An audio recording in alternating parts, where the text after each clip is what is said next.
We're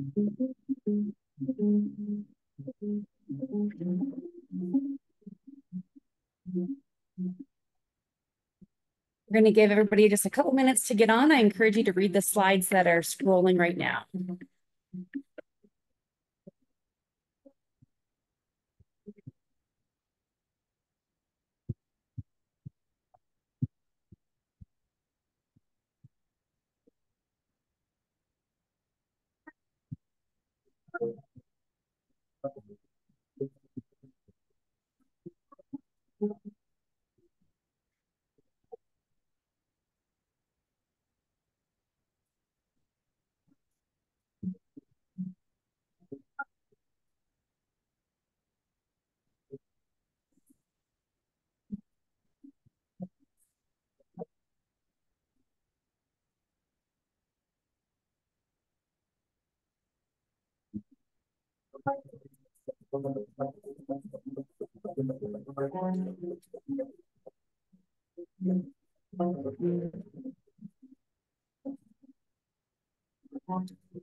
Well, good evening, everyone. My name is Courtney Williams. I am the host of America's Kids Belong FosterCon webinar series. As a foster mom for going on 17 years of 65 children, I know how important this topic is. I'm thankful to work for America's Kids Belong to help inspire and equip others to become foster parents or adoptive parents, and also to equip and retain the current homes that we already have. On behalf of America's Kids Belong, I want to welcome you to tonight's webinar, Fostering Well-Being.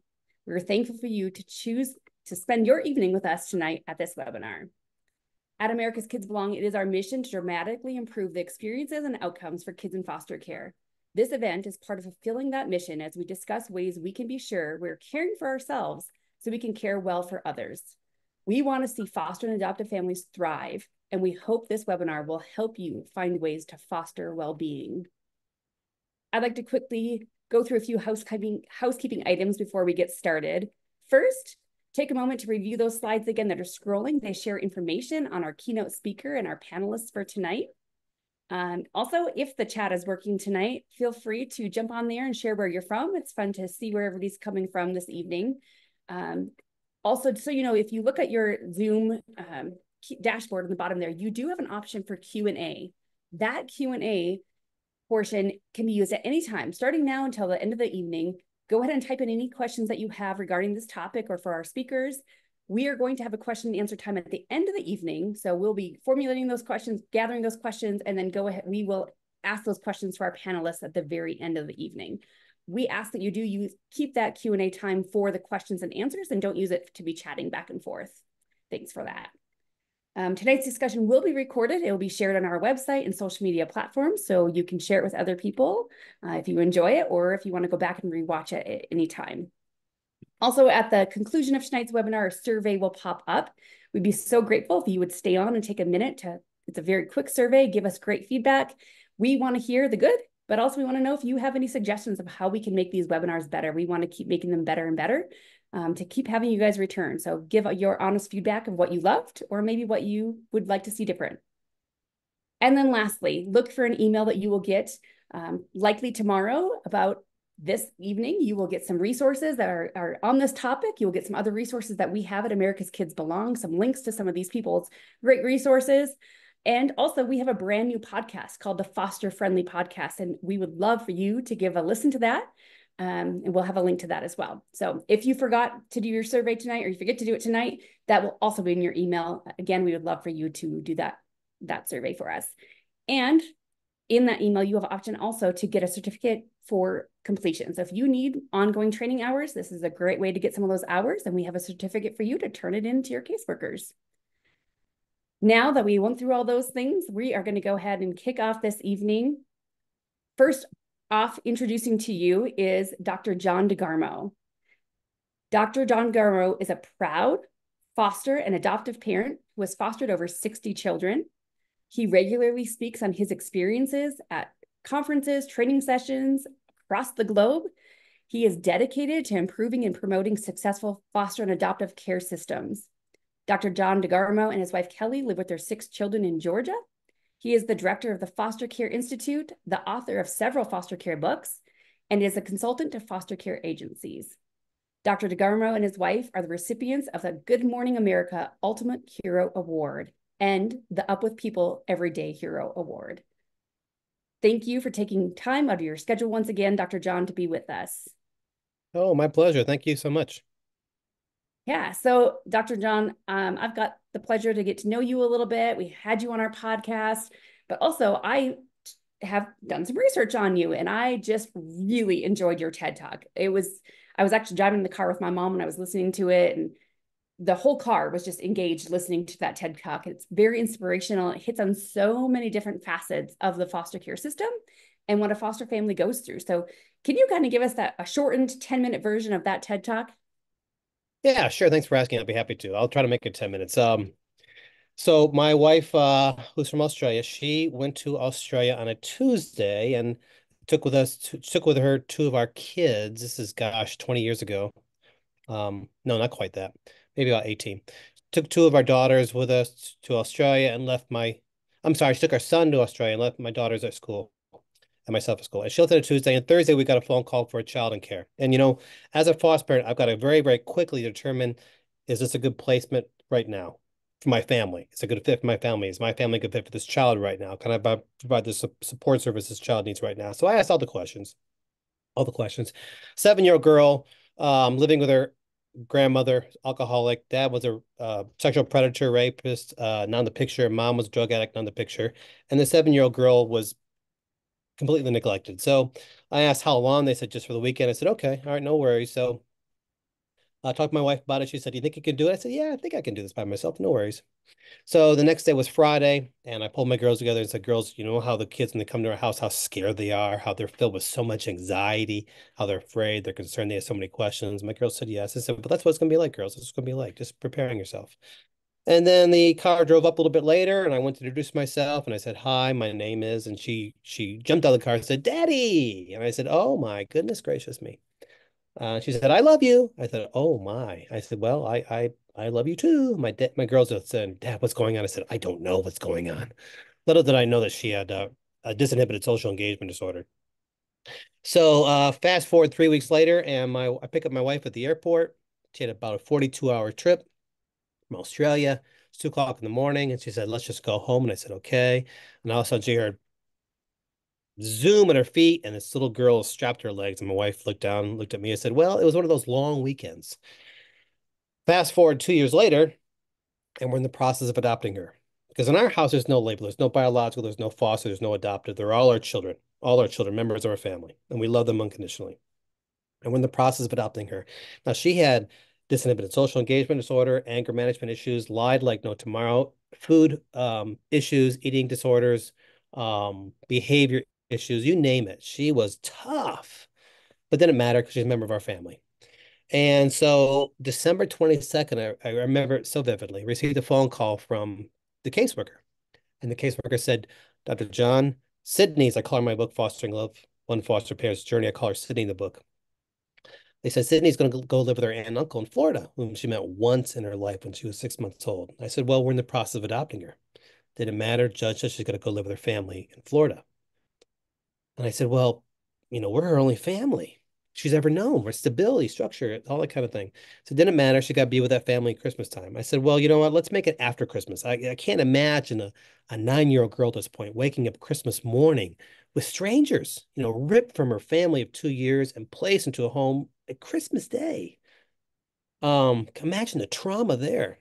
And they said, no, she's got to be there Christmas Day. So I said, listen, I will drive 7 hours to Florida myself. Let her wake up Christmas morning with a family she's known for 2 years. We have presents out the window for her because so many kids in foster care don't get presents. So we make holidays huge for the kids.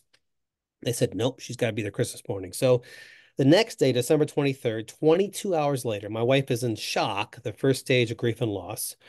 And I took her to the child welfare agency, and this is wrong of me, and I get how wrong this is. But I looked at her, the aunt and uncle, and I looked at them and thought, something does not look right. I know judgment.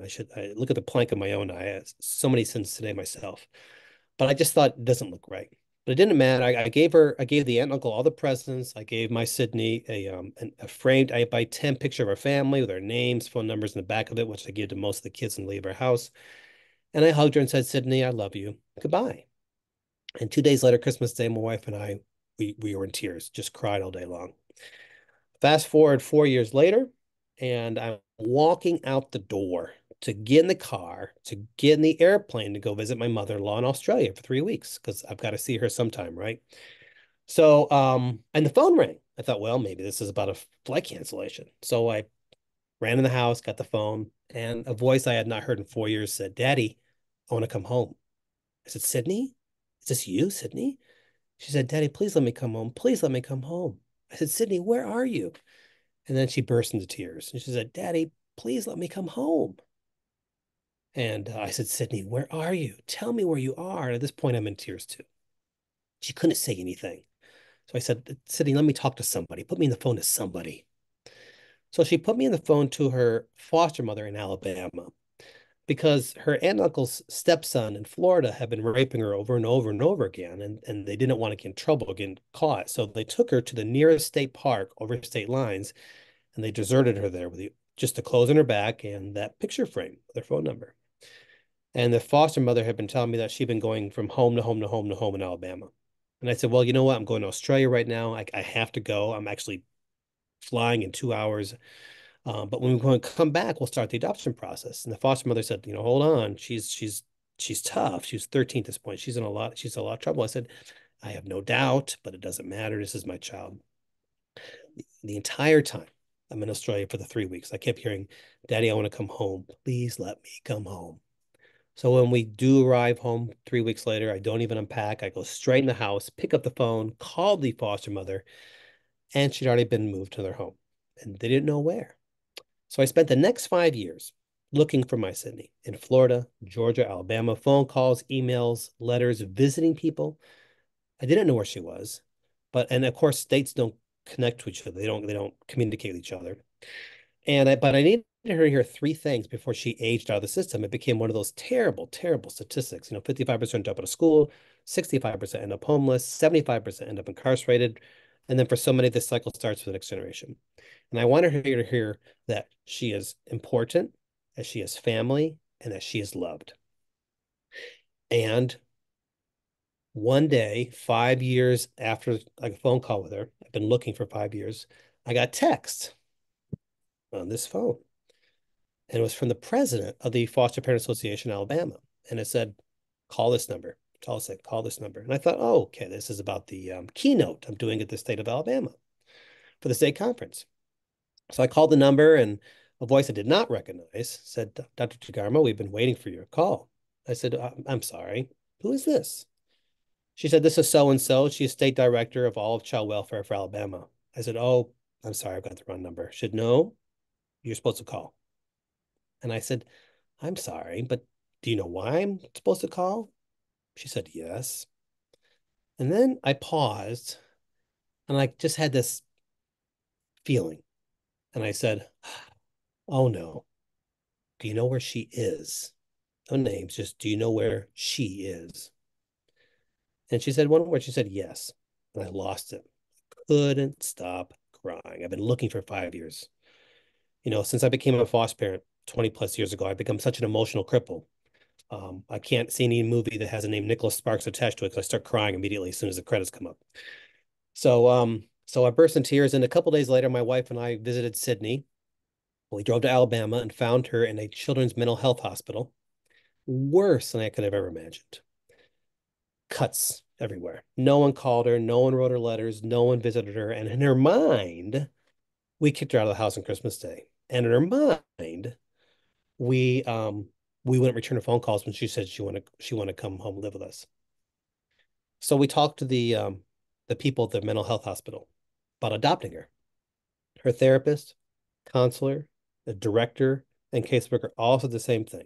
If you adopt her, she will destroy your family. And we have adopted 3 kids who all have their own challenges in some way. And I reckon after visiting with City many times, I recognize she would put my family in danger. So we made the very, very difficult decision not to adopt her.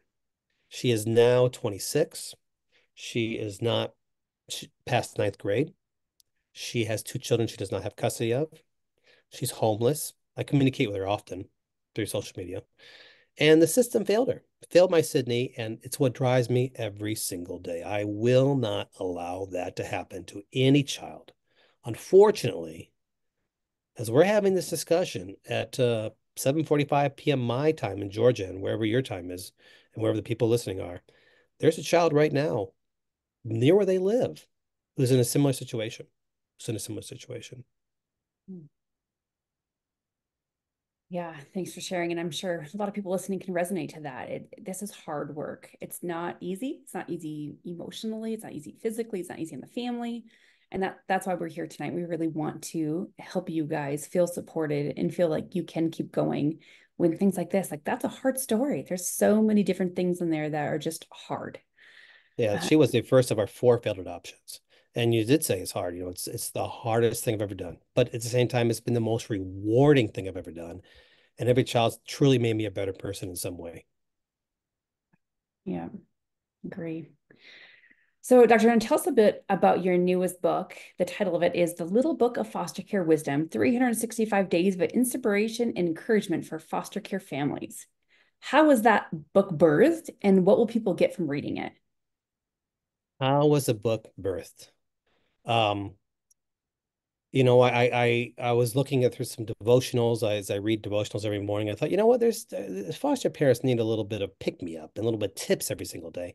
So I wrote a book. It's not faith-based at all, but it's filled every day with I envisioned it for foster parents keep on their bedside table. When they wake up in the morning, they can read it, and it just has short little tips every single day throughout the entire year and words of inspiration to keep them going.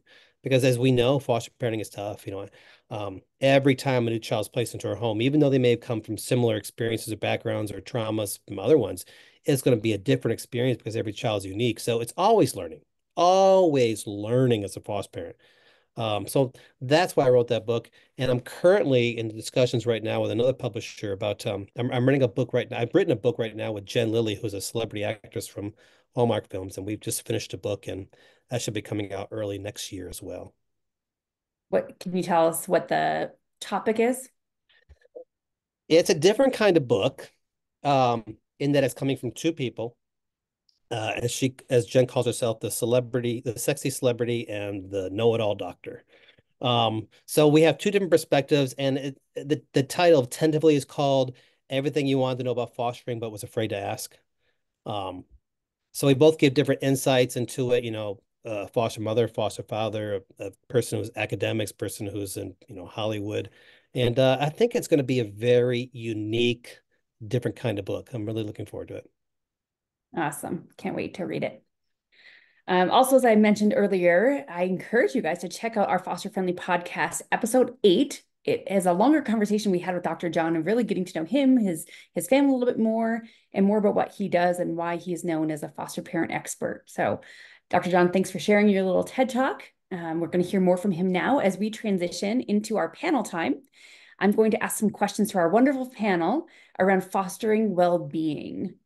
Along with Dr. John tonight, we are delighted to welcome Mindy Hauser, Ellie Flowers.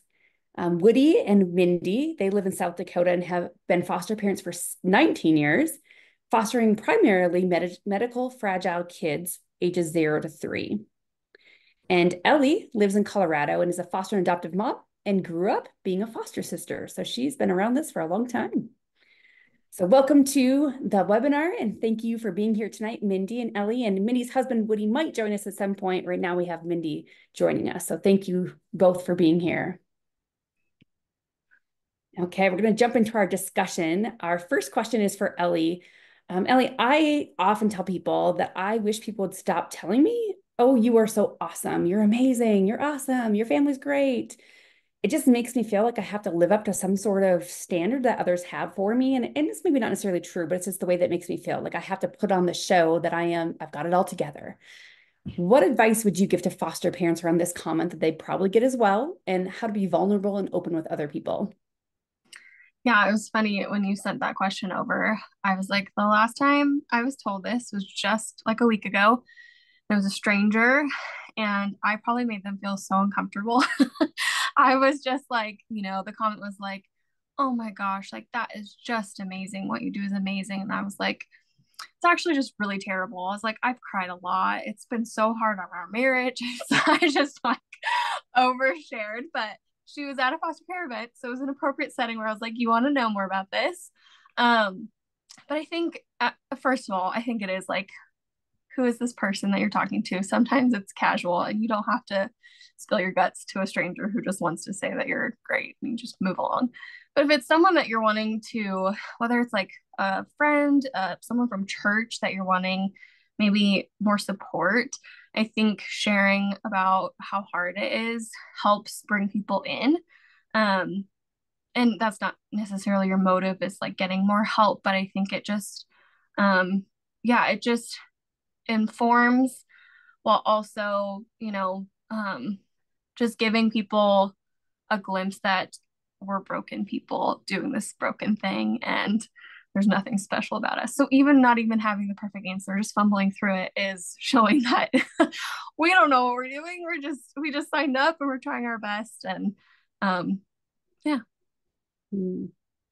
Love that. We host a community group, and we were hosting a couple nights ago when we got a call that we're in emergency placement at home, and that a placement was coming. A 6 month old little baby was coming to our house for, ended up only being very, very short, but showed up in the middle of community group. And it was interesting because all these people that are there, they all know that we foster. Some of them have been in our lives for years. And so the caseworker shows up with the baby. I have the baby, and now we're doing community group. And they were all just like, what just happened here? Like, this is how this happens?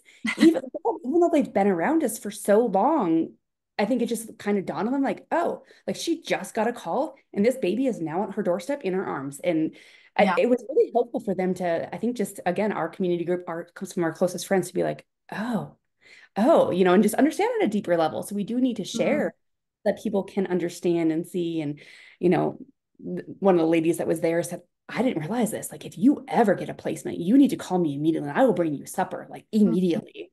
And again, she probably would have done that otherwise, but she didn't realize like how quickly that can happen. Yeah. Okay, I You know, want each. I've Oh, got a similar story there, if I may interject. yeah. Um, but first of all, I want to say something about us as foster parents. You know what? I always tell foster parents that we really are superheroes. We really are angels because we're doing something that so much of society will not do. They will not do it. Foster care, human trafficking, child abuse, these are ugly secrets in America that people don't want to address because it makes them feel uncomfortable, even though it's in every single community and probably in most neighborhoods. So America just shuns this aside and instead addresses other things.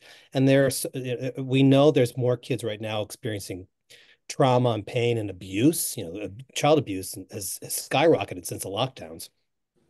Yeah, there's not enough people who are willing to say, "I'll make those sacrifices," because foster parenting is, I think, a lifestyle of sacrifices. We make sacrifices of our marriage, sacrifices of our house, our finances, our family, our friends. So I do want to say that, foster parents really are, to me, incredibly inspiring, and they are my superheroes. So we had I write about this in one of my books. We had a phone call for a child. My wife and I had planned a reunion of 72 people that we traveled the globe with, singing and dancing. We were in Up With People years ago, and we got they got a phone call the day the reunion started. The caseworker said, "Dr. John, the baby's been born." I said, "Put the baby back in. Not today. I can't have the baby today. I can't have the baby today." But they did. 27 hours later, they drove up to where we're having a reunion, and they dropped the baby off. We were surrounded by 72 of our closest friends from 5 different continents. And it was much like what you said. My friends were like, in awe. They were completely in awe. And it was a really interesting experience. And one of my friends to me from the Ukraine actually said to me, "This is a new baby being dropped off. You're not even flustered." I said, "Yeah, it's what we do. It's what we do." So sometimes it's good for us as foster parents to show our friends what it's like because not everybody can be a foster parent, but everybody can help in some way. Yeah. Yeah. Okay, I want each of you guys to answer this question. Mindy, we'll start with you. What is the single most important thing for you that you do for your own well-being? I'm going to say I don't function if I don't get enough sleep. So I am blessed that I'm not a single mom. And even with the new placement we have with the baby, I just have to rely on my husband to do a feeding in the night, do whatever we need to do, because it just, nothing goes well when I don't get enough sleep. So whatever I have to do, and usually it is a 2 o'clock feeding or something, that I just have to say, I can't do it. And then we work together to do that. So I think that's the most important thing I do, is just focus on getting enough sleep. I can accomplish a whole lot, but only if I have gotten enough sleep. So I'm going to say that's my number one thing to focus on. So people listening, make sure you're getting your sleep. And I agree. That's necessary. Ellie, how about you? Finding a good babysitter. I think this was a mistake we made for a long time. I was like, no one can take care of these kids. Like, it's too hard. We had 3 under 3 and all from foster care. It was chaos. And I just didn't believe that anyone else could help us. Or be like, we did have a babysitter, the repercussions of being gone and leaving them and them having a hard time with that, or their schedule being off. Like, I just believed it wasn't worth it. I'm kicking myself now. Date nights are so important. Having a babysitter, connecting with your spouse, feeling like somebody outside of being a parent, and knowing that you are not the only person capable of taking care of these kids. And if you do it regularly, that babysitter becomes someone that is an adult in their life that cares for them too. Our kids love our babysitter. So yeah. Great. Can I ask, how did you find a great babysitter? Is it somebody that's trained, or did you train them, or like what did you do to make them or help them be a great babysitter for your family? That's a good question. Okay, so first of all, I will say it's a couple teenage girls. They got a lot of energy and they're ready for it. While the kids were in care, I don't think that would have flown because they weren't 18. So that there is that in there. But I would say, yeah, it's got to be someone you trust. We used to have teenage girls babysit who their parents were foster parents. And so we just kind of like, their parents were certified. So we're like, it's fine. Like, something happens, they can call their parents and it'll be okay. But yeah, I think teenagers are more capable than we think. And if it's just a few hours and they're just going to bed, like, it'll be okay. Stay close by. Okay. How about you, Dr. John? Well, I'm not the expert in this. I do teach a class on compassion fatigue, secondary traumatic stress, and it's all about self-care. But my wife and I went 5 years without one day break. When a child would leave, we had another one come in, and we at one point we had 11 kids in the house, including 7 in diapers, and that's when I recognized I need to start taking care of myself. I need to start taking care of myself. So I do practice self-care on a regular basis now as best I can. There's a couple things that I do. For me, it's getting up early in the morning, having some prayer time and scripture time.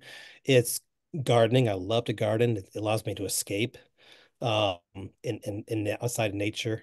And I try to schedule at least one vacation now per year with my wife. Hmm. So yeah, it's important. Yeah, I like the comment about needing enough sleep. I learned a long time ago that I guess I'm going to sleep when I die. Oh, I love it. Well, part of this journey and part of what is hard is the grief and the loss. And that's what makes it so hard to focus on ourselves sometimes, is because we might be grieving, or you don't know when that loss is going to come or going to happen. Minnie, can you share, how do you deal with the loss when a foster placement leaves? We have some rituals that we do every time, as many of our own kids, and we have foster and adopted and biological as well. We all go when we drop a kid off, and that's important. And then we all go out to eat and just have family time and process. And our kids are adults now, but we still as many of them as can come, we'll do that. I think the the biggest thing is, this is foster care. So, is developing relationships with birth family, with the adoptive family, because the medical kids that we take care of are usually longer term, and they often end up in adoption just because of the severity of the medical issues and everything. So I just work really hard on developing a relationship with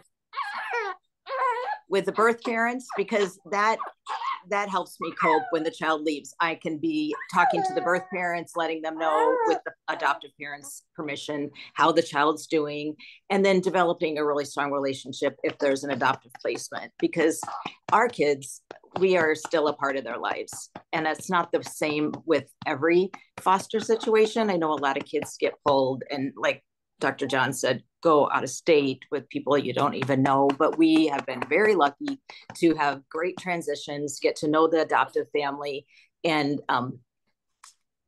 get to stay in their life.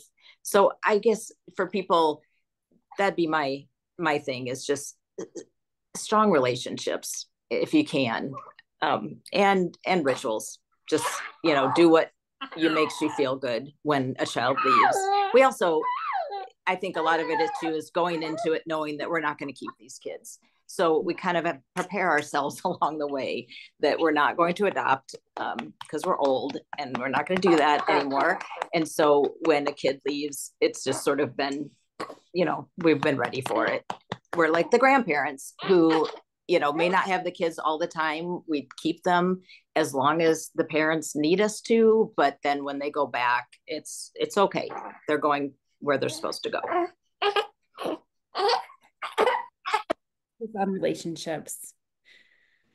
Yeah. So Ellie, you guys decided not to relicense, and I know that's got to be not an easy decision, especially you growing up like from a child, and here this has been part of your life. But can you walk us through a bit of how was that decision made, and was there anything that had to do with your own well-being that made that decision necessary for your family? Yeah, I think so. Our current makeup of our family is we have a 5-year-old, a 4-year-old, and a 3-year-old, all adopted from foster care, a biological 1-year-old, and I'm pregnant. So we're pretty full as part of it. But also, I just believe that closing our home now doesn't mean I'm closing my home forever. And I think it's okay to be done and see what God has later down the line. I'm only 30. I could do this when I'm 50. So yeah, I think it is a well-being thing. I don't think it would be good for our family right now to add in.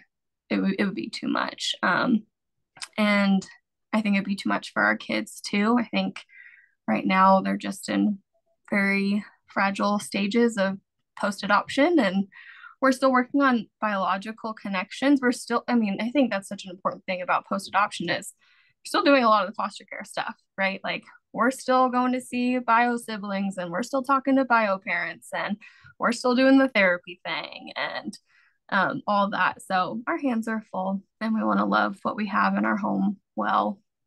So yeah. And not feel bad about that. I heard from somebody years ago that was telling me that they have seen some foster and adoptive families, it almost becomes like an addiction. Like they got to just keep going and they don't know when to stop. And I've experienced that, thankfully not with myself, but I have a dear friend who got to the point where her mental health was not doing well at all. But she's like, I can't say no, I can't say no, I can't say no. And a couple of us had to really rally around her and say, you really need to say no for this time period because you are not doing well emotionally yourself.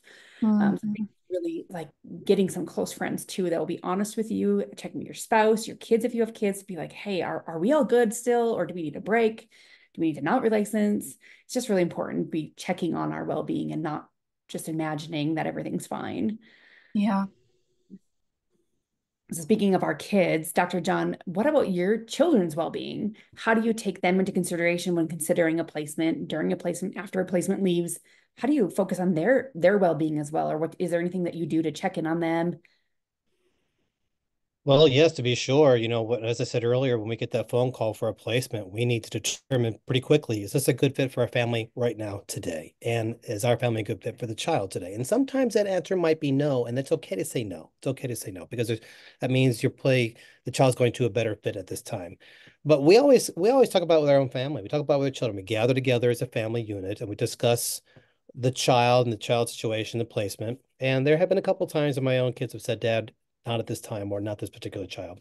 And afterwards, my children have experienced a lot of grief and loss as well. It's very, very real for carers, people who care for others. At the same time, I think it's my kids. I think fostering has been probably the best experience my kids have ever done. It's all they've known for 20 plus years is having somebody else live in the house with them. So while none of them may ever be a foster parent, I truly believe all of my kids will live a life of serving others in some way. So some of the things that we do to check in on them is to have those open, honest conversations at all times. We'll have some special times where my wife or I will go out with one of our kids alone, solo, to the park, movie theaters, ice cream, whatever it might be, just to have that one-on-one time to keep those relationships strong and going. At the same time, though, we also do depend upon our own kids to help out. What I love the most is when a child is placed into our home, those first few hours, my kids are taking them by the hand, going outside and playing, looking at the animals outside, whatever it might be. There's a lot to be said about play therapy, and my kids have really embraced that. But there have been times, though, my own kids have said, Dad, this hurts. I'm really hurting. I'm really struggling right now. After a sibling may have left their home. Mm. Yeah, people always ask us, how do you guys keep going? And I have like 2 to 3 answers that I always share. And one of those that I always share, one of the answers is our kids. Our kids are what keep us going because they are so helpful and because they do exactly what you said. They are the ones that make the kids feel comfortable when they enter our home before we even sometimes get a hello, depending on the age. That play therapy, that connection with kids, the ability to go be kids is just so neat and special to see. With 5 daughters and one son, my son will say to me when we get the phone call, please let it be a boy. Please let it be a boy. Yeah, I bet. Mindy, a big factor in fostering is having a community around you to support you. How do you suggest one finds their community, or how do they find support to be able to foster longer and stronger? Um,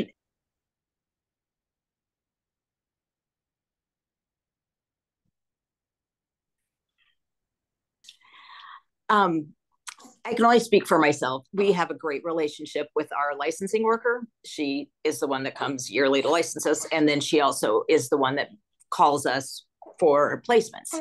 And I really just went to her when we started fostering and said, maybe a different one at that time, but like, who's in our community that I can reach out to that is also fostering. Because we live out in the country and I just didn't know a lot of people in town and that kind of stuff. So we ended up we have a Facebook Messenger group that we're all on in our like three little communities around us. And so then if somebody needs something, last time I needed a toddler bed, I can just get right on there and say, anybody have a toddler bed?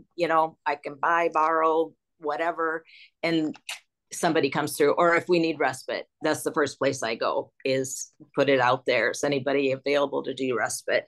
So I think going just to your licensing worker, finding out who is there in the community. We also we have a book club with our our licensing worker, and that's been really fun, getting to know people through that.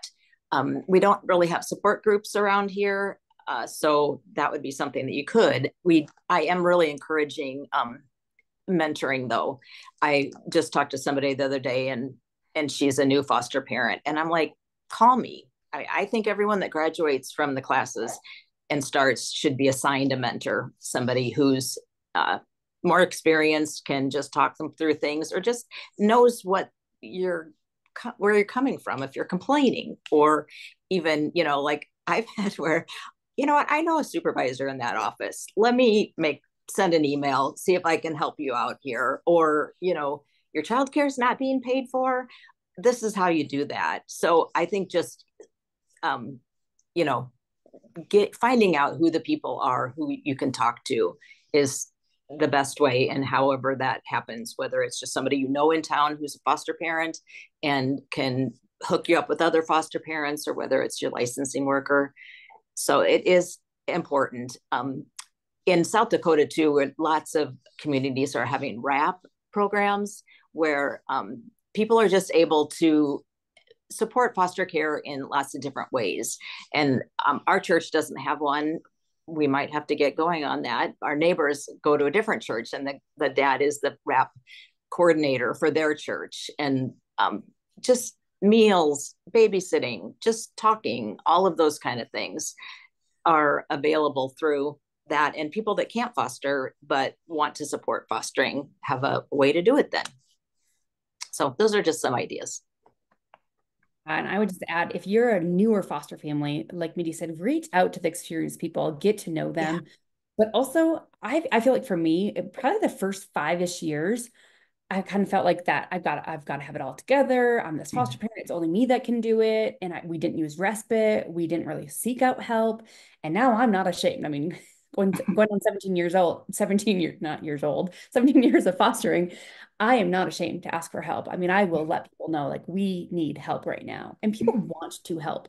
Like Dr. John said, everybody can do something. And that is the something for a lot of people, but they oftentimes just don't know how to help. So it's okay. Mm-hmm. It's okay. This is your permission to ask people for help and to say, this is what I need. And this is what I don't need sometimes too.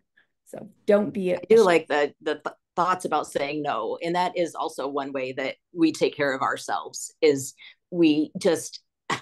I've gotten good at it because I know that what we can handle. I know even if it's a child that doesn't have medical needs that are as difficult as we can handle, I'll say no, because there's somebody else out there for them. We are meant to take the really, really difficult ones. And so I just think saying no is so important. And even for when we started, we said the hardest thing will be is if we get asked to keep a child, because we started out in foster care feeling like our family was complete and not wanting to have any more. And we get asked on every kid almost to adopt them. And so having to say no to that, but I see over and over that our no means somebody else's yes, and that is so important for me to remember. There is somebody out there for this child, and it doesn't have to be me. If I say no, that opens it up to somebody else getting to adopt this child. And that's what's supposed to happen. So very, very well said. Yeah. Yeah. Ellie, how do you and your husband, Caleb, balance one another out when it comes to each other's well-being and the needs as a parent? How do you guys make that work for each other? Yeah. I think, again, this took us too long to figure out, but what we have figured out is, I think having separate nights to go do things. He has a night where he goes to go hang out with his friend. I have a night where I go and hang out with my sister or a friend. I think I think taking that respite, I felt so guilty about it for so long. I felt guilty not being with them for the bedtime routine, all of, even leaving my husband with all these babies. But it makes you just a better parent. It makes you a better parent, makes you a better spouse. And I think communicating that, okay, it's going to be a hard night doing it by yourself, but then I get a break to look forward to in a few nights. And then also, I love the sleep thing is huge. My husband needs less sleep than me. I need more sleep. And so we've kind of figured out, like, he would, because babies that would get the bottle, he could do that. So he would do the bottle thing during the night, and I would do it during the day, and he functioned fine, and I would not. So I think it takes practice figuring out what you guys need. But when you're in service mode of these kids, you also have to be in service mode of your spouse, and trying to serve each other to make your marriage healthy, but to also just make yourself healthy. So Anything, Dr. John or Mindy, you'd want to add to that about how you make it work for each other? Well, I recall a time where, I'm on the road a lot, traveling and speaking, and my wife might be home with 9, 10, 11 kids. We actually had a call for a 12th child. My wife said, I can't drive 12 kids to school the next day. I just can't do that. So one time I came home and I sent my wife to a spa for Valentine's weekend. And people are saying, don't you, aren't you going to go with her? No, she doesn't need her husband. She doesn't need kids. She just needs to have that time by herself. And so we honor each other. We give that each other that space and that time. At the same time, I couldn't do without my wife. It's very much 50-50. We are in this together. And I often tell people who are considering being foster parents, that's the first conversation you have to have. You've got to see if your spouse and partner are on the same page. Because if you're not, if one wants to do it and one doesn't want to do it, or if you've been fostering for a while and one needs that respite and one wants to keep on going, you can't do it because it demands both of you emotionally, physically, mentally. And I think it's very important for us to remember. Sometimes foster parents forget that. Let's shift this question a little bit, and any of you guys can answer, because I'm sure there's some people listening that are single foster parents. We've got to interview a few of them again for our foster friendly podcast. And they're super fun to listen to, because I think of this, I'm like, I could never do it alone, but there are great people that are doing this by themselves. So if you know of foster families that are doing it by themselves, or just have some thoughts, how would you encourage me to do that is a single parent fostering to work on their well-being? How could they find their support, or what could they do to work on themselves if they don't have that spouse at home? Well, foster parenting is a very unique lifestyle. No one understands a foster parent unless it's another foster parent. My own friends and family members, those closest to me, those closest to all of us, they really don't understand what it's like having a child in crisis 24 hours a day in our house. So that's why it's critical that we surround ourselves with other foster parents. One of my roles is traveling the state of Georgia, setting up foster parent support groups. They're so important. They're so important. And for those single foster parents, they've got to surround themselves with other people where they can share stories, learn from each other, vent, cry, laugh at some of the absurdities that goes along with foster parenting. And that's how we retain our single and family foster parents, is that support group. It's so important, so critical, because our friends are going to look at us as we're strange. And that's true. We are strange. It's not a normal lifestyle. So for those single foster parents, I would say the very most important thing they can do is surround themselves with other foster parents to rely on, learn from, cry to, share. Yeah, I have a single foster mom friend, and actually for her training, single or not, they were required to bring 3 people who said that they were going to do this with them. So she had to ask, her mom, her sister, a friend, to come with her to the training and essentially commit to helping. And I think that was like, I was like, man, every training should do that. Like, require you to like make the ask initially and then have them come and understand what that commitment looks like. Because just even the driving to visits, or the picking up after school, or the helping watch the kid while you fill out a million pieces of paperwork that you have to do. I thought that was such a beautiful, it's asking, but then it's also like, someone actually committing and understanding what that commitment looks like. And people want to help. My husband and I have just a soft heart for single foster parents.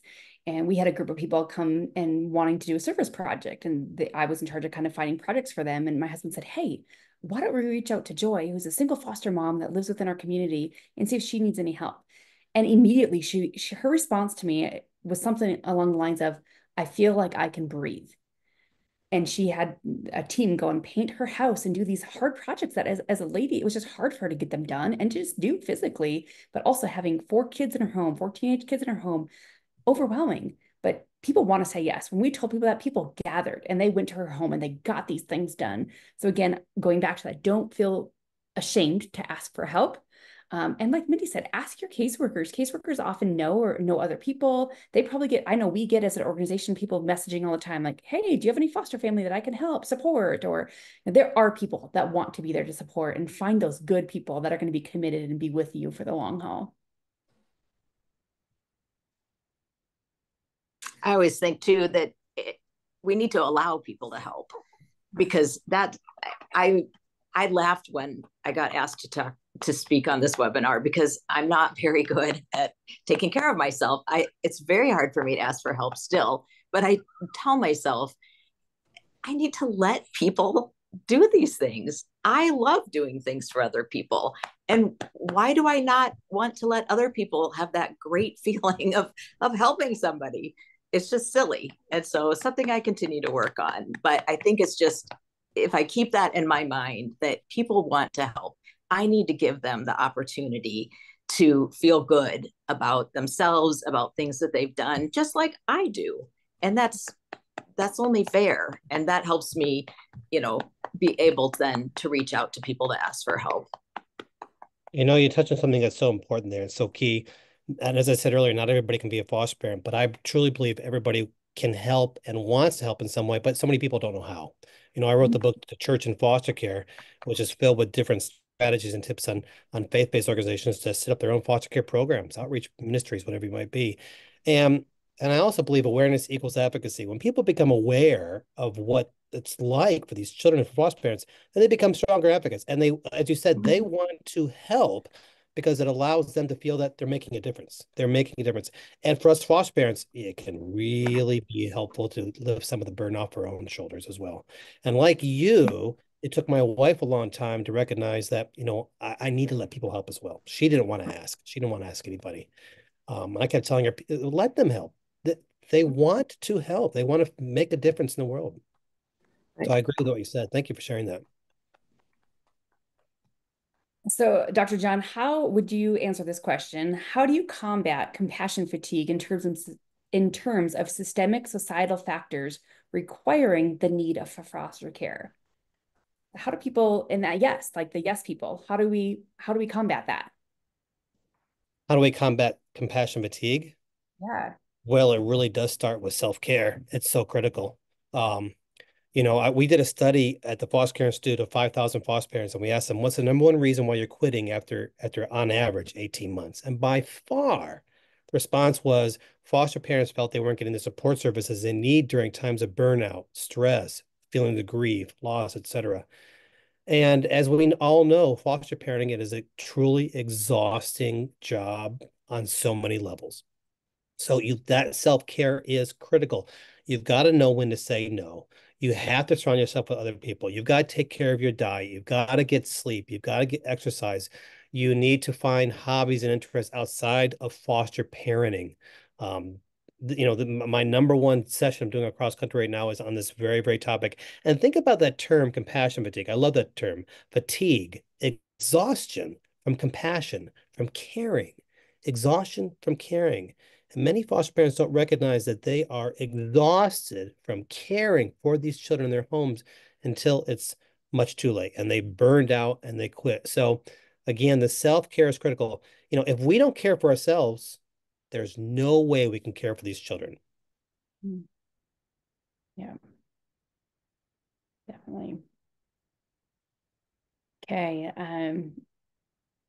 Woody and Mindy. Woody is now with us. Woody and Mindy, I want to hear, what are some habits of the household that help you and your family thrive? I just told him, I'm going to say having somebody clean my house, which is something that I wasn't able to do for a long time, again, because I can do everything and I need to do everything. And now I just have somebody come in once every 3 weeks and $60. And it's like the best money that I could spend, because it forces me to pick up, for one thing, so that she can vacuum around and wash the floors and everything. So I think those kind of things are important, just to make the household run more smoothly. I'm not having to worry about cleaning the toilets because somebody is going to come and do it for me. So, and also, our life is different now, but I can remember when I had many young kids all doing many things, is just having a calendar that works for you. I had a calendar with the dates down one side, and then at the top, everybody had their own column. And so I could just look across the day and see, what does Benjamin have today? What do we all have today? So I'm sure that now probably even, with technology and stuff, there's probably a lot of digital ones you can do. But for me, just keeping life organized is important, and having a calendar. And kids can be trained on them. We use Google Calendar. We use different colors for each kiddo. And our rule now is if it's not on the calendar, it's not happening. So they better put it on the calendar or they're not going to that soccer game, or, just because it's the only way we can function as a large family, is that we all kind of know, and mom can see and dad everybody can see where we're all supposed to be and what we're up to. Right. That's great. Ellie or John, anything you would add that you have habits of the household that help you guys thrive? Flexibility, because, you can have that calendar, but as we all know, something can arise at any given minute. So you've got to be flexible. You've got to, I think, again, as I mentioned earlier, depend upon your family. It's got to be a team effort. And sometimes you just need to learn to laugh at some of the absurdities and not take it so seriously. That's a little bit of that self-care thing, I think. Ellie, anything you would add? First of all, great book, Habits of the Household. Read it. But I think, it can be such a heavy life when you're dealing with trauma and abuse and loss and all of that. And my theme here has been schedule in funds. Make it a habit. Make it a habit as much as dropping off for visits are. Those things are just as critical as that visit is. If a biological parent gets to see a kid, it's just as important for you to spend time with your spouse. You got to view it the same of importance. It is. You are doing something very, very hard.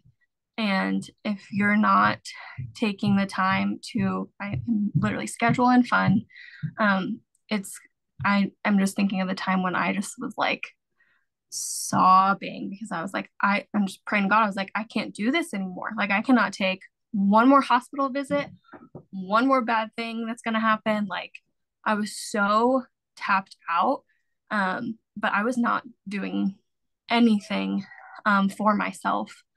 And it does require asking for help, but it's so important. So important. I would add one of our habits, and we don't have like a date set. I shouldn't say that. Sunday evenings, we all sit down and we talk about the week ahead. And then every evening we gather and we talk about the next day. But on top of that, we also just do family meetings. Like if something comes up, we wait until everybody can be there and we have a family meeting and we gather and we chat. And it's just something that really helps us connect, but also talk sometimes about some hard things, talk about the good things, oftentimes talk about how's this placement going? How is this? What are you thinking about this? What are you feeling about that?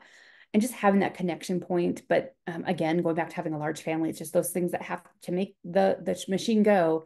You have to be checking in with people. I was once advised, as a young mom, don't forget about the quiet ones. And what she went on to elaborate was, she was a large family as well. And she said, oftentimes our quiet kids are so easily overlooked. There are easy kids, there's like quiet kids, they're off doing their own thing, or they're just, the yes kids too, but they can be so easily overlooked. And I've never forgotten that. Our first child was such an easy child. He still is. He's 18 now, senior in high school, and he's been our easy child. And, he's often off doing his thing. He's not necessarily a quiet kid, but he's just easy. And so he's easy for us to overlook, to have to connect with him, if that makes sense. So yeah, just making those connections with your family, with your spouse. If you don't have a family or a spouse, making connections with other people to make you feel connected. If you've got a best friend or a sister or a brother that you can just check in with, maybe on a weekly basis, to, again, make your mental well-being check, and have people to really talk about hard things with as well. Okay, this may seem like a silly question, but one thing I think about when I consider my well-being are some of the tools or the things around my house that help me relax or help me get things done efficiently. We kind of talked about calendars already. But what are some of your favorite things? I think back of like the Oprah Day, like I don't remember what she called it, but like her things, episodes that she did. What are some of your favorite things for around the house that in some way help your well-being? And I'll go first just to make you guys kind of think a little bit of what I could be talking about. For me, It's our little Amazon, and I know some people are against them, but our little Amazon Echo type thing. I love it because we can set so many different reminders. It reminds us on the day to go. Mondays are trash days, and it reminds us. It also, we have it set up on Friday. It's a Friday dance party. So automatically Friday at 5, dance music comes on. You can set up so many just fun things that just make the house fun, but help, reminders. The news comes on at 7 o'clock every morning, the news and the weather. And it's just a great thing that even me, like I enjoy listening to music, but sometimes I forget. It sounds really weird, but I forget to listen to music because my life is so, it's going all the time. And my kids are always listening to music. I often, like if I'm in my bathroom and I've got my Bluetooth speaker, I forget to even turn it on because I'm just like, oh, it's quiet. But music really fuels my soul. And so I have to be reminded sometimes to turn on the music. So my Amazon Echo is one of my favorite things in my house that helps fuel me and fuel my family. Do you guys have anything that comes to mind, or things that come to mind of your things that help you with your well-being? We have music constantly in our house, all kinds of music. My 11-year-old daughter today was playing a Frank Sinatra playlist, because that's what we kind of stuff we listen to.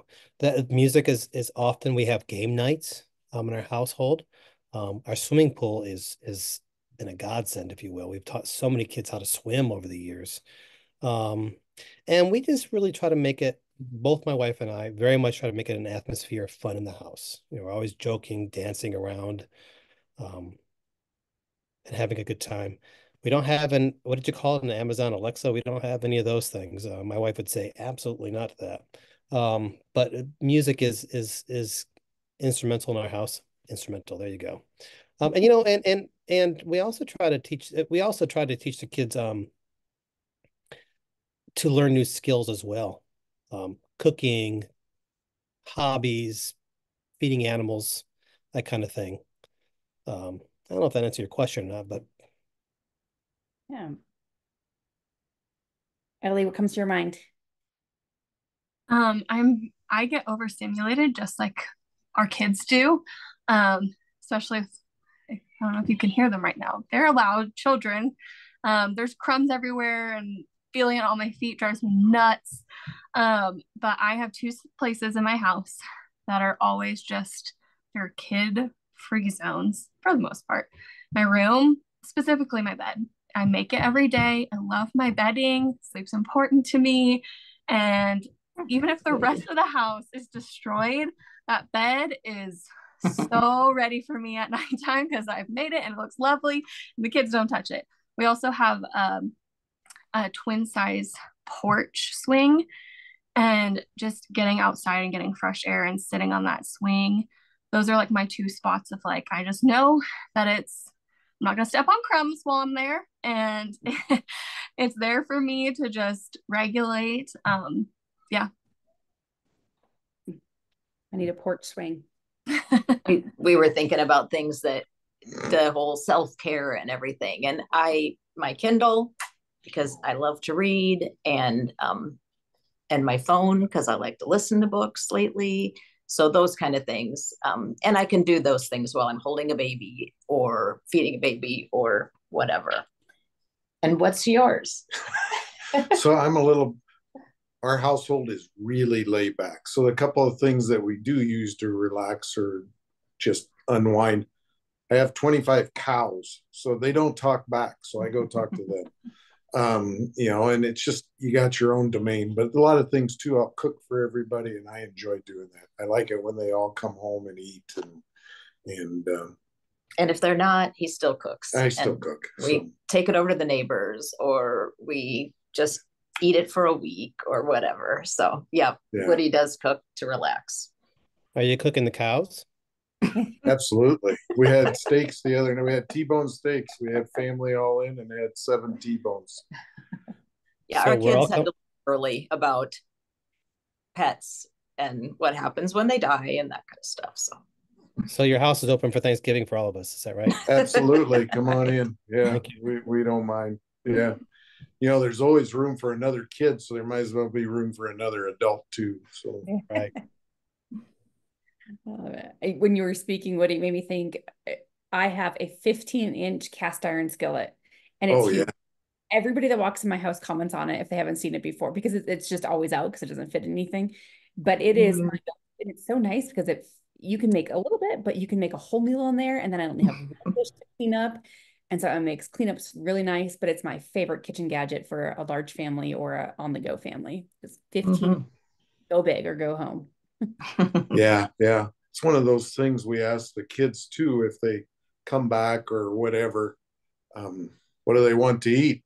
You know, it's amazing what they come up with for things that they like. It might surprise you. So.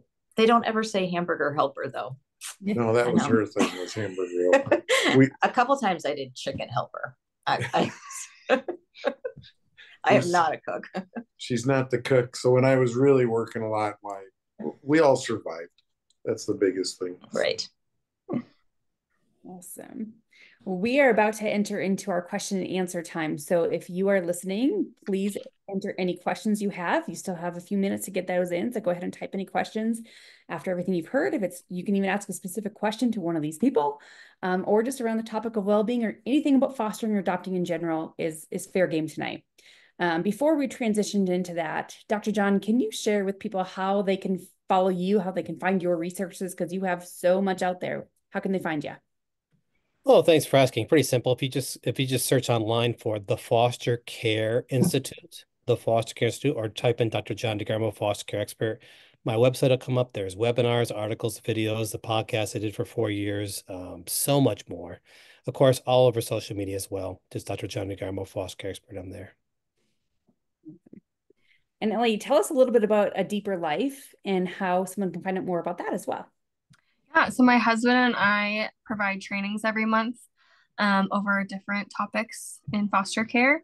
This month we're doing teens, we do grief, we talk about it all, and we always have an expert interview every month. So it's not just him and I, but yeah, we have former foster youth on there, therapists, caseworkers. And so yeah, it's called A Deeper Life Foster Care. And yeah, you can check it out on Instagram or our website. Thanks for sharing. And I do encourage you guys to follow both of them. They both have a wealth of knowledge and just are fun. Ellie's just fun people as well. I was teasing Dr. John because on this, like, he seems so put together. He's very professional, but he really just share a couple of things that you have experienced in your life, because people don't realize how fun you are. Well, I traveled the world singing and dancing for a year. My wife was actually dating a guy from Germany. I dated a girl from Sweden during the year, but we both recognized we both speak English, so we got married instead. Worked in professional wrestling for a while. Gosh, it's just where do I start?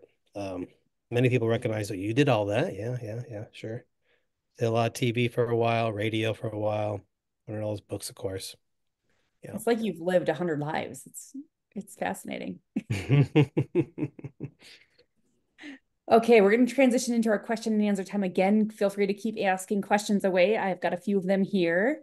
The first one, Woody, is directed towards you because you weren't here at the beginning. So someone wants to know, how do you practice self-care or find support? Maybe as a adult male who's fostering, because we often hear from the females, but yeah, we've heard from Dr. John. Now, how about you? How do you foster your own well-being? Oh man. I don't know. I never thought about it. Yeah, I do know he's a realtor, property manager, and I can't believe how many people he talks to about foster care. And I think that's kind of self-care for him, is just sharing our story, Well, that's true. Well, actually, that's where I came from. I was showing a property, and the lady ends up being a psychiatrist and finishing up her degree, and we were talking about her kids and her family, and I just tell them our story with foster care and what we do, and it just opens up these eyes, and they're like, that's cool, tell me some more, and away it goes. But it also, people just tell him things then too, that it's pretty cool. Yeah, they open up with their own well-being as mine. Maybe that is it. I enjoy spreading the story that Mindy and I have done together, and of which, folks, you got to understand, if it wasn't for me coming home someday and saying, hey, I'm thinking we should do this, which is the telltale sign that, yeah, we're going to do that in our family.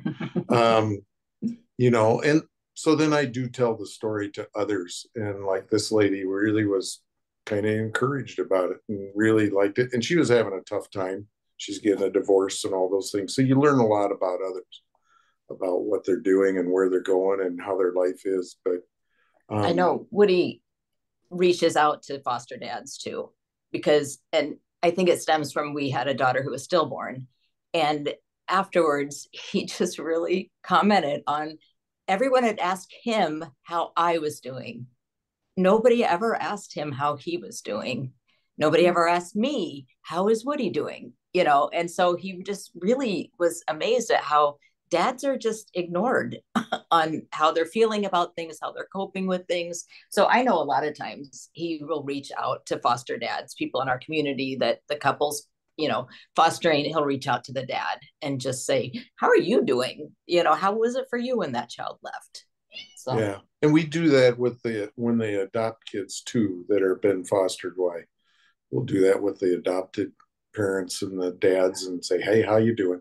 You know, how are things going, and are you getting any sleep and all that kind of stuff. So. Right, but I just think it's neat when he reaches out, because it just means a lot to guys when another guy reaches out to him. So yeah, you mentioned the guys not getting the support. My husband started, we moved from one area of Colorado to another area, and where we were living, he's like, you know, you women, you're always getting together. You've got these book clubs, you got these work, you got all this stuff, but there's nothing for the guys. And so he just threw it out there to a few people we knew and said, hey, I'm going to start a brewery a month, and it's a certain day, and I'm going to always be there. Whoever can, any foster adoptive dad, show up. And the first week we showed up, there were almost 20 guys there, and they didn't know, a lot of them didn't even know each other. And he said they sat and chatted for 3 hours. And you think that guys don't have a lot to chat about when it comes around this, but they did. I mean, they all needed to talk. They needed to be heard. And so now he's starting one that we just moved to as well, because he was like, it was just such a great thing. He needs it and the other guys need it. So Yeah. even kind of mentioning it to other guys that it's going to get going, they're all like, oh, I need that so badly. So, and he doesn't do anything formal. It's not like he's doing some training. They just show up at a place and sit down and conversation happens. So if you're a guy listening, it's a great thing to do, start up, and I guarantee you'll probably have a great amount of people joining alongside you. Absolutely. One of our popular webinars at the Foster Care Institute is one called Just for Dads. And I'm always amazed every month how many, I imagine, dads are watching that webinar, because I recognized it a long time ago, like Woody, that when my first child died, I had the same thing. People asking, how's your wife doing? How's your wife doing? Never about me.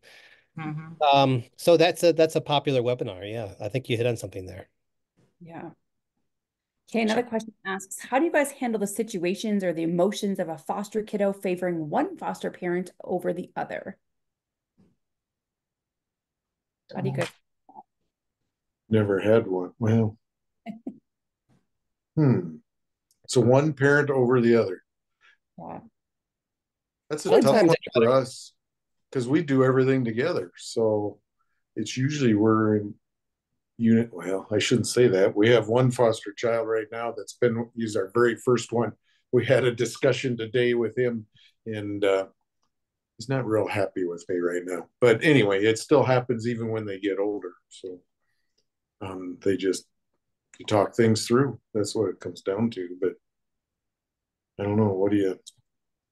Maybe someone else has a thought on that. Yeah. Well, sometimes the children might come from an environment where they were abused heavily by a male figure or a female figure, a mother or father figure. So they might gravitate towards the opposite because they don't trust a father figure. It's happened in my home many times. They're coming from an environment where the dad was so horrifically abusive that they didn't want anything to do with me because they didn't trust me as a father figure. But then there are also times, though, where the children might try to manipulate one foster parent against the other in regards to house expectations and rules or whatever. So that's why it's so important that both are on the same page. Both parents are on the same page. Yeah, we have one thing we are fortunate in is with most of the foster kids we get are 0 to 3-year-old medical needs kids. So we don't have a lot of the challenges that come with an older foster child. We really look up to the foster parents that take 8 to 18-year-olds. I mean, that's quite a gift on handling those challenges like you mentioned. Yeah. And we have the kind of similar situation, Dr. John, of but a little different in the fact that kiddo in our care right now, he's 14 and lost his dad 3 years ago.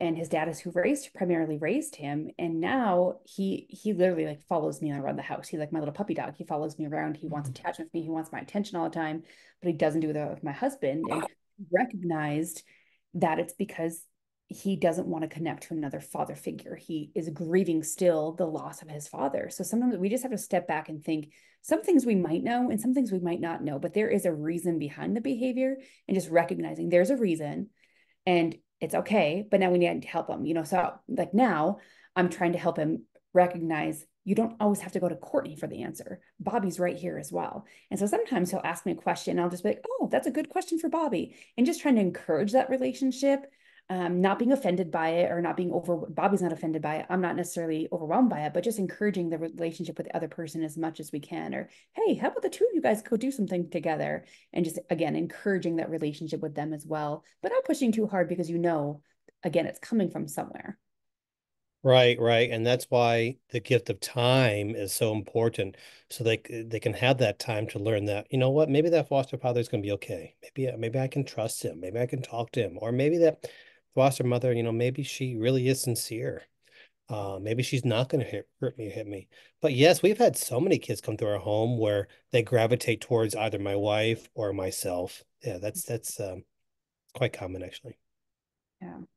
The next question says, what steps can be taken to ensure that foster children maintain educational stability despite frequent moves? 65%. So your average child is in foster care is going to be 18 months behind academically, and they're going to struggle with reading and math skills, and 55% will drop out of school. I wrote a book called Helping Foster Children in School. And before I was a foster parent, I was a teacher.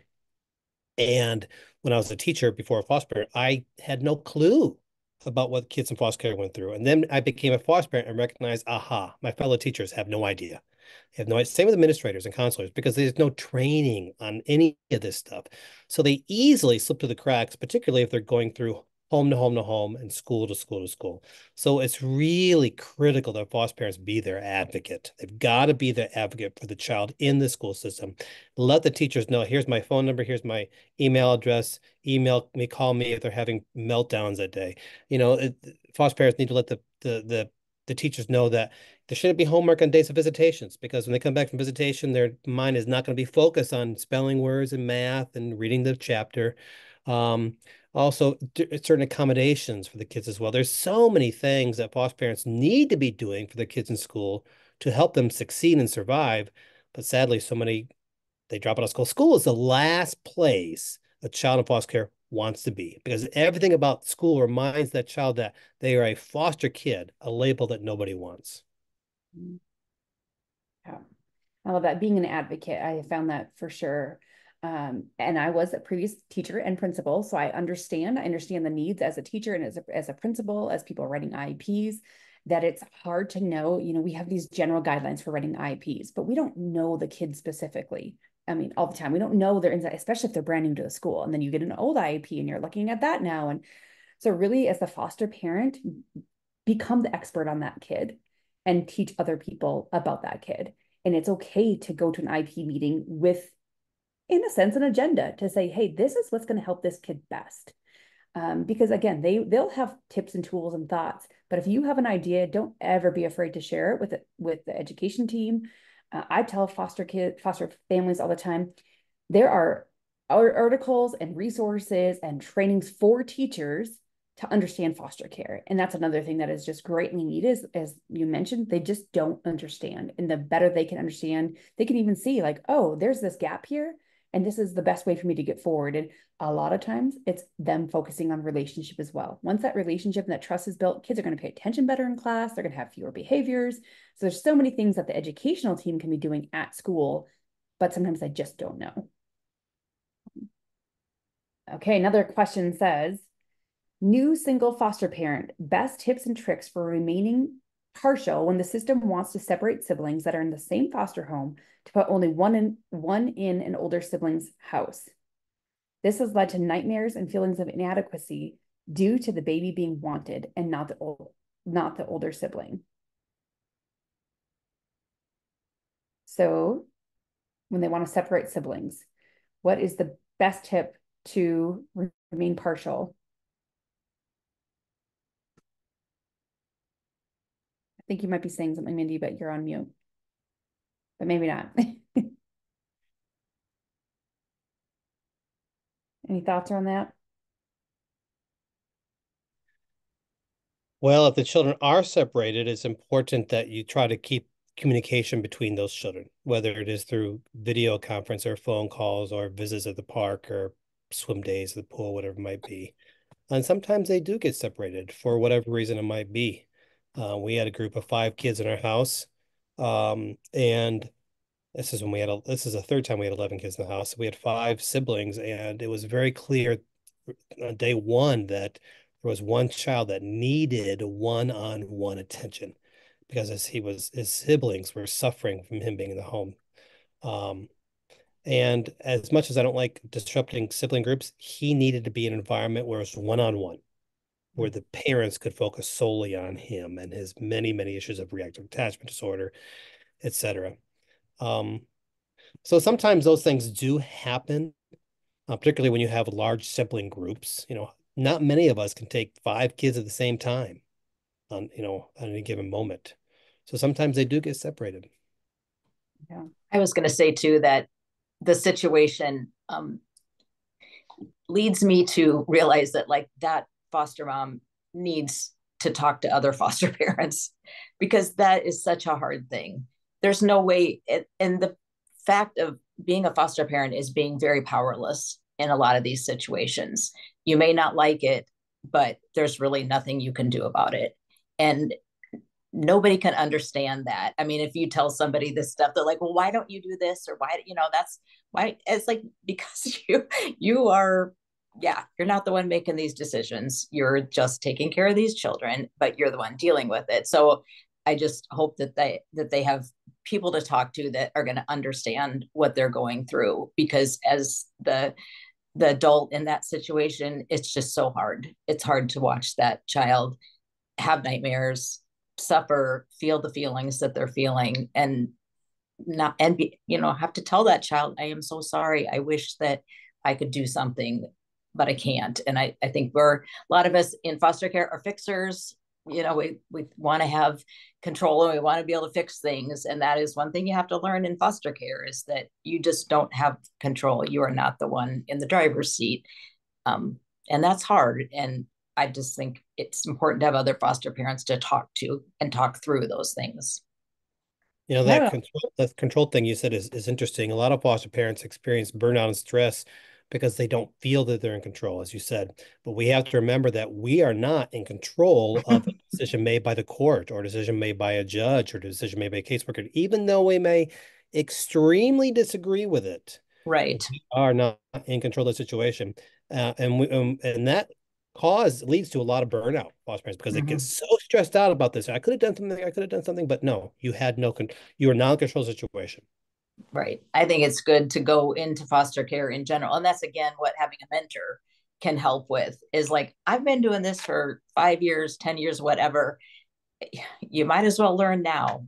Yeah. Even if you don't agree with it, it's just the way things are. And all you can do is support the children and have people to talk to process your own feelings. Yeah, and it's totally common. I think as foster parents, you learn, I think we're all in this, we all are filled with empathy and compassion. But yet there are things kids will ask that we're like, I don't know how to answer that question, or I'm new to this. And over time, you learn how to not just have the empathy and compassion, but how to use your words in communicating with different age levels. And I learned early on, if you don't know what to say to a kiddo, show them the love, show them empathy, show them the compassion, but it's okay to ask your caseworker, hey, they're asking this question and I don't know how to answer. I need you to come over and answer this question for them, because they're trained in that too. And they likely have been in this for a while, where they can answer the question. And then you're getting oh, that's how they answered that. And then you'll know better for the next time. But also just sometimes we need them to be the bad people too, so we can focus on our relationship. Sometimes those real conversations, you might want to be there, but you might not want to be the person saying it, so that they see, because when they hear bad news, they often will, whoever was the one saying the thing is who they're going to take it out on. So if they can take it on the caseworker and we can still work on the positive things at home, that often helps as well. That's a good thought.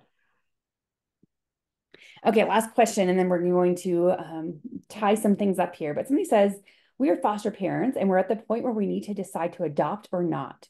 We are feeling very overwhelmed with the amount of needs our 15-year-old has and will have his whole life. How do you manage dealing with those big decisions when you're not 100% sure and overwhelmed with losing our support with our agency and all the services? You know, I'm going to jump right here and say this. I'm going to give a statistic that's going to startle many people, and many people don't recognize this. 65% of adoptive parents experience post-adoption depression syndrome. 65%, over half of adoptive parents at some point experience post-adoption depression syndrome because the adoption did not go the way they thought it might be. Just because a child is adopted does not mean it's a happy ending ever after. So I would caution somebody, if they don't feel that adoption is right for the family, then it might not be right for the family. I always say, if love were enough, our adopted kids wouldn't have any problems, but it isn't enough because they've had other experiences. There's just so many things that have been out of our control. And I wish that it was, but it isn't. So that is something to look at. And there's just, I think too, even for someone to talk to them about, a failed adoption, if they get 2 or 3 years into this and then they wish they hadn't, think about that now. Like, if you're going to do it, you got to do it for the long term. So think hard about it. Definitely. Yeah. And the other thing that people don't always know, especially if it's the first time adoption or if you haven't been being mentored by other families that have adopted, is you can ask for some of those supports to continue. Yes. So you need to advocate for them, and you need to say, if the answer is we could with this, you need to make that known. Because oftentimes the states, the counties will continue some supports if you say, this is our only yes. And you need to be open about that. And we've done that. We know people that have done that. In states, counties typically will bend over backwards to get you to adopt versus having to go through the process of finding someone else. That's not my way of trying to talk anybody into it, but just know that don't think that all your services have to end unless they've told you that, because likely if you advocate to continue the services, you can often continue the services. I know that too in South Dakota, the medical kids that we've had, they, at the adoption time, they negotiate basically what the child is going to need as far as they know in the future and everything. And I think that's true. Then for, not just medical stuff, behavioral, all those other kind of services. So that's a good thing. Don't feel like you're going to lose all those supports. Just talk to the caseworkers about it. Okay, we are going to end this. It's getting dark. Slides. So you guys could give me just a second to get this pulled up.